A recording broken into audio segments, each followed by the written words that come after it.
ചതിക്കപ്പെട്ടവന്റെ മനസ്സിന്റെ വേദന നമ്മൾ ചെയ്യുന്ന ഏത് ഇബാദത്തിന്റെയും മേലെയാ. ചതിക്കപ്പെട്ടവന്റെ മനസ്സിന്റെ വേദന നമ്മൾ ചെയ്ത ഏത് ഇബാദത്തിന്റെയും ആരാധനയുടെയും മുകളിലാ ദൈവം പരിഗണിക്കുക, പടച്ചോൻ പരിഗണിക്കുക. ഇന്നെല്ലാ രംഗത്തും ചതി വ്യാപകമായി കൊണ്ടിരിക്കുക.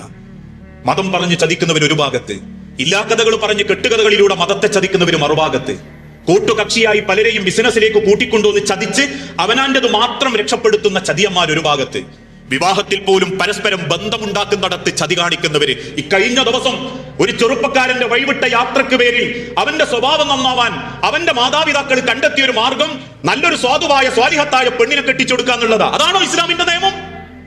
അവസാനം കെട്ടിയതിന്റെ 4ാമത്തെ ദിവസം തന്നെ താൻ കുടിച്ച കള്ളിന്റെ പുറത്ത് പെണ്ണിന്റെ ശരീരം മാന്തിക്കേറുന്ന ഒരു ദാരുണമായ അവസ്ഥയിലേക്ക് എത്തിയപ്പോ കൈ മലർത്തിക്കൊണ്ട് ആൺകുട്ടിയുടെ മാതാപിതാക്കൾ പറയുന്നു പോലും നന്നാവുമെന്ന് വിചാരിച്ചു, വേണമെങ്കിൽ കോമ്പൻസേഷനും നഷ്ടപരിഹാരവും തരാം, നമുക്കിത് വേഗം അവസാനിപ്പിക്കാം.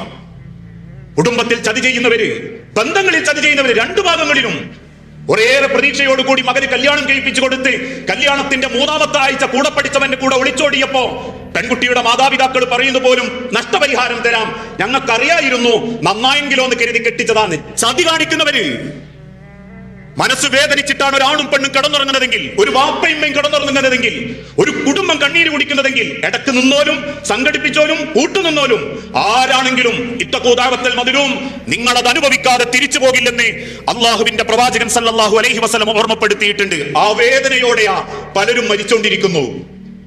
ആ വേദന ഉള്ളിൽ കൊണ്ടറിഞ്ഞിട്ടാ പലരും ഇന്ന് ജീവിക്കുന്നോ മരിക്കുന്നു.